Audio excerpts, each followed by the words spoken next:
आणि परिचय करून देण्यासाठी मी विनंती करतो डॉक्टर अरुण शिंदे सर यांना की त्यांनी या सर्व मान्यवरांचा परिचय आणि स्वागत करावं. Doctor Arun Shinde sir. आपण सगळेजण उद्घाटन सत्रानंतर पहिल्या सत्राला प्रारंभ करत आहोत. प्राध्यापक दत्ता भागत यांचं नाट्यलेखन, समकालीन संदर्भ आणि नवे दृष्टिकोन या महत्त्वाच्या सत्राला आता सुरुवात होते. यामध्ये प्राध्यापक डॉक्टर ज्ञानेश्वर दिघोळे सर हे प्राध्यापक दत्ता भगत यांच्या नाटकातील भाषांतरातील अडचणी व वेगळेपण या विषयावर मत मांडणार आहे. डॉक्टर दिघोळे सर हे पदव्युत्तर इंग्रजी विभाग पीपल्स कॉलेज नांदेड येथे प्रोफेसर आणि संशोधन मार्गदर्शक आहेत. त्यांचा PhDचा विषय खूप महत्त्वाचा आहे, मला तो खूप भावला. तो असा आहे की मराठी, हिंदी, बंगाली, कन्नड, मल्याळम या 5 प्रमुख भारतीय भाषातील कादंबऱ्यांचा सामाजिक गतिशीलतेच्या दृष्टिकोनातून अभ्यास, असा एक आंतरविद्याशाखीय आणि आंतरभारतीय संदर्भात त्यांनी तो सगळा PhDचा अभ्यास केलेला आहे. समीक्षक आणि संशोधक म्हणून ते प्रसिद्ध आहेत. त्यांचे अनेक शोधनिबंध राष्ट्रीय आंतरराष्ट्रीय शोधपत्रिकेतून प्रसिद्ध झालेले आहेत. भाषाशास्त्र, तुलनात्मक साहित्य अभ्यास, भाषांतरविद्या, समकालीन सांस्कृतिक समीक्षा आणि वसाहतोत्तर साहित्य हे त्यांच्या अभ्यासाचे क्षेत्र आहेत. Modern English grammar, post colonial Indian novel, the primer of translation studies, the fictional world of J.M. Coetzee, the fictional world of Nadine Gordimer इत्यादी त्यांची पुस्तकं प्रसिद्ध आहेत. एक द्विभाषिक लेखक, अनुवादक, समीक्षक म्हणून ते परिचित आहेत. याशिवाय अनेक मराठी कथा, कविता, कादंबरी, नाटकांचं त्यांनी इंग्रजीमध्ये भाषांतर केलेलं आहे. विशेषतः त्यांनी नदीम गोडमर यांची माय सन स्टोरी ही कादंबरी आणि काही कथांचं इंग्रजीमध्ये मराठीमध्ये अनुवाद केलेला आहे. ते the world journal of gender and लिटरेचरचे असोसिएट एडिटर आहेत आणि नांदेड येथील क्रिएटिव्ह पब्लिकेशनचे मुख्य संपादक म्हणून काम करतात. डॉक्टर दिघोळे यांनी भगत सरांच्या अनुवादित केलेल्या 3 एकांकिकापैकी चक्रव्यूह ही एकांकिका लंडन येथील एका प्रख्यात प्रकाशन संस्थेच्या दलित डायलॉग्स या संग्रहामध्ये नुकतीच समाविष्ट झालेले आहेत. डॉक्टर दिघोळे सरांचं मी मनपूर्वक स्वागत या सत्रामध्ये करतो. त्यानंतर दुसरे रिसोर्स पर्सन आपल्यामध्ये आहे doctor Rajendra Gonarkar sir. Gonarkar sir हे नांदेड येथील स्वामी रामानंद तीर्थ मराठवाडा विद्यापीठाच्या माध्यमशास्त्र संकुलातील प्राध्यापक असून माध्यम अभ्यास, समाजशास्त्र आणि आंबेडकरी विचार या क्षेत्रातील विशेष अभ्यासक आहेत. त्यांनी मास कम्युनिकेशन अँड जर्नलिझम तसेच समाजशास्त्र या 2 विषयात PhD पदवी प्राप्त केलेली आहे. गेली 30 वर्ष त्यांनी पदवी आणि पदव्युत्तर स्तरावर अध्यापन केलेलं आहे आणि अनेक विद्यार्थ्यांना संशोधन मार्गदर्शक म्हणून मार्गदर्शन केलेलं आहे.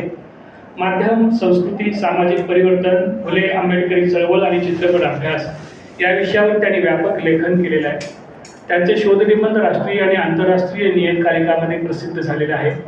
अनारंभ, दलित पॅंथर सम्यक आकलन, सत्यजित रे यांची अपू चित्रतई यासारखी त्यांची पुस्तके विशेष प्रसिद्ध राहिलेली आहेत. ते एक उत्तम अभ्यासू वक्ते असून त्यांनी प्रबोधनपर अनेक व्याख्यानं दिलेली आहेत. विद्यापीठाच्या अभ्यास मंडळाचे अध्यक्ष, विद्या परिषद सदस्य आणि विविध विद्यापीठामध्ये अभ्यास मंडळ सदस्य म्हणून सर काम करत आहेत. साहित्य शिक्षण आणि सामाजिक क्षेत्रातील योगदानासाठी त्यांना अनेक राष्ट्रीय आंतरराष्ट्रीय स्तरावरील पुरस्कारांनी सन्मानित करण्यात आलेलं आहे.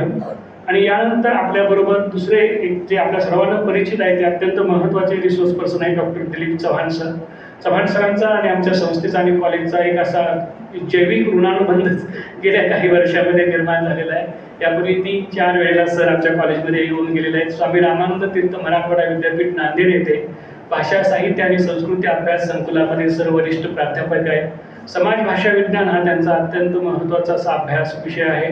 मुख्यतः समकालीन भारतीय समाज, महाराष्ट्रीय समाज, इथलं राजकारण, संस्कृतीकरण याची एक फुले आंबेडकरी आणि एकूणच मार्क्सवादी दृष्टीतून एक अत्यंत वस्तुनिष्ठ चिकित्सा आणि ज्याला एक खूप अभ्यासाचा आयाम असतो अशा पद्धतीची चिकित्सा सर करताना आणि सातत्याने लेखन करताना आपल्याला आढळून येतात. शिक्षण, जात वर्गीय वास्तव आणि समतावादी पर्याय, फुले शाहू आंबेडकर आणि व्यवस्था आनंद, स्त्री शिक्षणाचा संघर्ष, डॉक्टर आंबेडकर आणि शिक्षणातील जाती संघर्ष, साम्राज्यवाद, भाषा आणि संस्कृती, समकालीन भारत, जाती अंताची दिशा, जातवार जनगणना कशासाठी, कोरोना आणि स्त्री पुरुष विषमतेचा प्रश्न, बोधचिन्हाचा वाद, प्रत्येकाचं सांस्कृतिक राजकारण, उच्च शिक्षण, प्रभुत्वाचं राजकारण आणि आता नुकतंच प्रसिद्ध झालेलं प्रवेश परीक्षा आणि शिकवणी उद्योग, नीट परीक्षेच्या पार्श्वभूमीवर हे सरांचं आत्ताच प्रकाशित झालेलं पुस्तक, अशी काही अत्यंत महत्त्वाची पुस्तकं त्यांनी लिहिली आहेत. विशेषतः त्यातील बौद्ध चिन्हाचा वाद आणि प्रतिकांचं सांस्कृतिक राजकारण हे अत्यंत महत्त्वाचं पुस्तक आहे.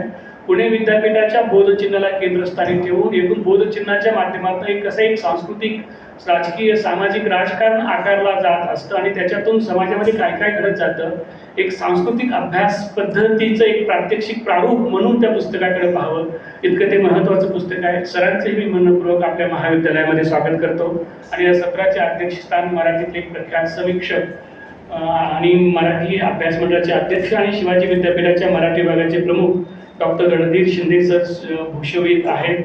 सर आपल्या सगळ्यांनाच परिचित आहेत. एक विशेषतः मराठी साहित्य समीक्षा, सामाजिक सांस्कृतिक चळवळी, लोकसाहित्य, बोलीभाषा आणि एकूण साहित्याचा सामाजिक संदर्भ असा एक बहुआयामी अभ्यास आणि त्याची एक आंतरविद्याशाखी मांडणी आणि एक स्वतंत्र परिप्रेक्षामध्ये स्वतःची मतं आणि निरीक्षणं नोंदवणं या दृष्टीनं ते एक विशेष परिचित आहेत. शरदचंद्र मुक्तिबोध, दिलीप पुरुषोत्तम चित्रे हे त्यांच्या अभ्यासाचे विशेष विषय आहेत आणि त्यावेळी त्यांचे संशोधनपर ग्रंथ प्रकाशित आहे. कोल्हापुरातील राजकीय सामाजिक चळवळ हे त्यांचं एक पुस्तक डॉक्टर अशोक चौसाळकर सरांच्या बरोबर प्रसिद्ध झालेलं आहे. त्याशिवाय अण्णाभाऊ साठे साहित्य आणि समीक्षा किंवा अन्य अनेक त्यांचे ग्रंथ प्रकाशित आहेत. अण्णाभाऊ साठे अध्यासनाचे प्रमुख किंवा विठ्ठल रामजी शिंदे अध्यासनाचे प्रमुख म्हणून विद्यापीठामध्ये त्यांनी विशेष अशी उल्लेखनीय कामगिरी केलेली आहे. सरांच्यावर खूप बोलता येण्यासारखं म्हणजे इथं प्रत्येक व्यक्तीच्यावर एक स्वतंत्र व्याख्यान देता येऊ शकतं, इतकं त्याचं एक शैक्षणिक काम मोठं आहे. डॉक्टर रणधीर शिंदे सर या सत्राचं अध्यक्षस्थान भूषवित आहे. आपणा सर्वांचं मी मनपूर्वक स्वागत करतो आणि महाविद्यालयाच्या वतीनं आपल्याला ग्रंथभेट मी महाविद्यालयाचे प्राचार्य डॉक्टर उत्तम पाटील सर यांना अशी विनंती करतो की आपण मान्यवरांचं पुस्तक देऊन स्वागत करावं. मंचावर बसलेलं प्रत्येक व्यक्तिमत्व हे एका व्याख्यानाचा विषय होईल अशा पद्धतीच्या व्यक्ती आहेत. अशा पद्धतीचा चांगला ओळख आणि परिचयाचा भाग आदरणीय डॉक्टर अरुण शिंदे सर यांनी संपन्न केलेला आहे. माननीय प्राचार्य सर्व मान्यवरांचं पुस्तक देऊन स्वागत करत आहे. पाठीमागे बसणाऱ्याने प्लीज कळकळीची विनंती की कृपया आपण पुढे यावं. शिवशागरवीर आदरणीय राजूराव सर, आपली इथली उपस्थिती आमच्यासाठी खूप भूषणावं आहे. आपण पहिल्या रांगेमध्ये यावं आणि पाठीमागे आमचे खूप प्राध्यापक सर प्लीज पुढे या. गोडाळकर सर आणि दिलीप चव्हाण सर आणि सत्राध्यक्ष डॉक्टर रणधीर शिंदे सर यांचं महाविद्यालयाचे प्राचार्य. पाठीमागचे 3 ओळी सगळ्या पुढे आहे. पाठीमागचे 3-4 ओळी पुढे आहे प्लीज. सगळ्यात पाठीमागचे प्लीज पुढे आहे. राजूराव सर प्लीज.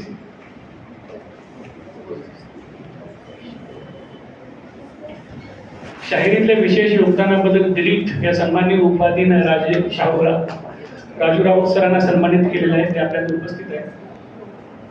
ठीक आहे. यानंतर या सत्राचे सूत्र अध्यक्ष रणधीर शिंदे सर हाती घेत आहेत. या उद्घाटन समारंभाच्या सत्रानंतरचं हे पहिलंच सत्र आहे. या सत्रामध्ये दत्ता भगत यांचे नाट्यलेखन, समकालीन संदर्भ आणि नवे दृष्टिकोन या विषयावरती 3 मांडणी होणार आहेत.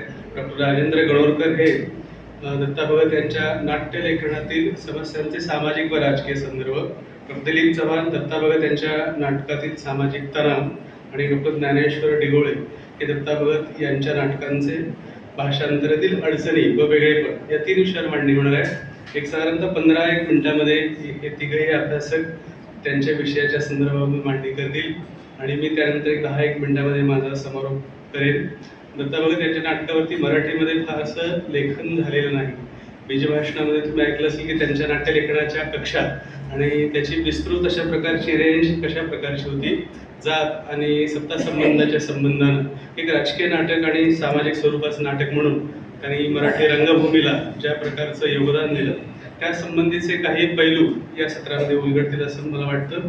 मी डॉक्टर राजेंद्र गौर सरांना विनंती करतो की त्यांनी त्यांच्या वेळेमध्ये आपली मांडणी करावी.